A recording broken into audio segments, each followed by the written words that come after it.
Entramos al capítulo de inventarios. Igualmente está el formulario, el artículo con el instructivo del formulario. Entonces, ¿qué son inventarios? Entonces, los que conocemos como inventarios son los activos movibles que define la ley tributaria. ¿Qué me dice? Los activos movibles son los que usted enajena en el giro ordinario del negocio. Son bienes corporales muebles en los inmuebles y los corporales que se enajenan dentro del giro ordinario del negocio. O sea, si usted se dedica a vender celulares, a vender carros, eso es mi actividad productora de renta. ¿Sí? Eso es un inventario, perdón.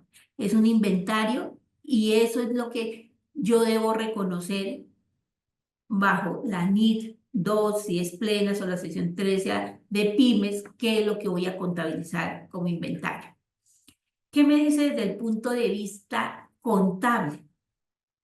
Que en el inventario yo incluyo los activos mantenidos para la venta en el curso normal de las operaciones, a lo que yo me dedico. Activos en proceso de producción o transformación. Si soy una fábrica que produzco, pues todos los inventarios, o allá tengo que tener tanto lo que tengo en producción como lo que está todavía en producción o transformación, la materia prima y la producción final. Y también me dice la norma contable, me dice que en forma de materiales y suministros para ser consumidos en el proceso productivo en la prestación del servicio, que eso también lo que yo voy a usar internamente va a ser considerado un inventario.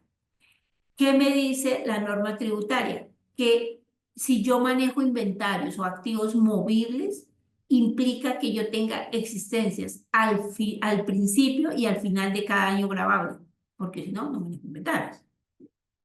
Debes tenerlo en cuenta. ¿Cuál es el costo fiscal de los inventarios? Entonces, entre lo contable y lo fiscal en esta parte, solamente hay una diferencia y la vemos más adelante. Pero me dice, desde el punto de vista contable, comprende todos los costos derivados de la adquisición o transformación, así como los otros costos en los que haya incurrido para colocarlos en el lugar de expendio, utilización o beneficio de acuerdo con la técnica contable. Los intereses por diferencia en cambio para adquisición de estos activos son mayor valor de los activos hasta que el activo esté en condiciones de utilización. ¿Sí? Hasta ahí los puedo capitalizar. Después se va al gasto, al PG. Cuando la técnica contable me exija que un costo por préstamos debe capitalizarse, debe tener en cuenta las normas de su capitalización. Es decir, que si a mí no me aplica la norma de su capitalización o de acuerdo con esa norma hay un porcentaje de los ingresos, de los gastos por intereses que no son deducibles, tampoco lo podría incluir como mayor valor de los inventarios. Y la norma me dice que los métodos de evaluación de los inventarios que aplica para efectos fiscales son los que tenga establecido en la técnica contable del contribuyente. O sea, inicialmente yo no debería tener diferencia en los inventarios entre lo contable y lo fiscal. Pero más aparte, se pueden presentar diferencias entre lo contable y lo fiscal por el deterioro de los inventarios. Recordemos que ese deterioro no siempre es aceptado fiscalmente, más adelante, y el reconocimiento que hago al valor neto de realización cuando aplique. Entonces, este ajuste al valor neto de realización solamente tiene efectos contables, más no fiscales. Y el deterioro de cartera, el deterioro de inventarios, que toca mirar qué se estableció en la política para saber que se va a reconocer como deterioro de los inventarios. ¿Qué tengo también que tener en cuenta? Que los inventarios autoconsumidos o transferidos a título gratuito se consideran al costo fiscal para efectos del impuesto sobre la renta. Las estimaciones por deterioro acumuladas determinadas de acuerdo con la técnica contable, o sea, no tiene efecto fiscal. Hay una norma fiscal que les recomendamos tener en cuenta que hagan esta prueba. En el caso, y es el artículo 63 del estatuto, que me dice, ¿por qué? Porque ya hemos visto varios requerimientos que ha mandado la administración tributaria por esta prueba. Me dice, en el caso del juego de inventarios, las unidades del inventario inicial no pueden ser inferiores a la diferencia que resulte de restar de la sumatoria de las unidades del inventario inicial más las compras, las unidades vendidas durante el año o periodo grabable. Si son inferiores, ¿qué me va a decir la administración tributaria? Usted tiene diferencias, algo está pasando. Algo está pasando, no me está declarando todos los ingresos, me está moviendo el costo. Entonces, hagan, antes de presentar la declaración de renta, hagan esta prueba, ¿sí? Para evitar después sorpresas. En las disminuciones del inventario, entonces, ya veíamos que para efectos contables aplica el deterioro de acuerdo con la técnica contable. Sin embargo, desde el punto de vista tributario, el artículo 64 del estatuto me fija o me da el beneficio a la deducción de inventarios de fácil destrucción o pérdida. ¿Y qué me dice? Que cuando se trata de inventarios de fácil destrucción o pérdida, debe ser fácil destrucción o pérdida, las unidades del inventario final pueden disminuirse hasta un 3% de la sumatoria del inventario inicial más las compras. Si se demostrare la ocurrencia de hechos constitutivos de fuerza mayor, un incendio o caso fortuito, puede aceptarse en disminuciones mayores, pero tengo que tener todas las pruebas. Un accidente, los huevos, fácil destrucción o pérdida. Un accidente, se destruyeron todos los huevos. Entonces podría demostrar que puedo solicitar la totalidad, porque todo se destruyó, fácil destrucción o pérdida.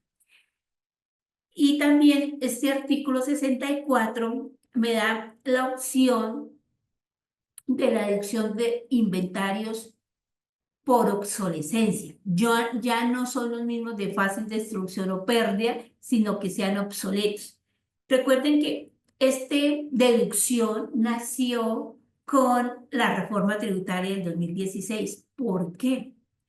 Porque habían demasiadas sentencias fallando a favor de los contribuyentes que demandaban este tema con la administración tributaria. ¿Por qué? Porque consideraban que era obsoleto y la norma fiscal en ninguna parte me contemplaba que podía tomar esa deducción por obsolescencia. Me hablaba solamente de esta primera deducción, de la deducción de la deducción del 3%, pero sobre mercancías de fácil destrucción o pérdida. Entonces, con esta reforma incluyeron la obsolescencia, que es mucho, o sea, tiene que ver la obsolescencia con los inventarios. Y hay mucho inventario que me queda obsoleto y yo no podía tomarme esa deducción. Pero gracias a esa reforma tributaria, puedo tomarme hoy en día ese valor de la obsolescencia de los inventarios que son obsoletos, siempre y cuando yo lo haya destruido, reciclado o chatarrizado.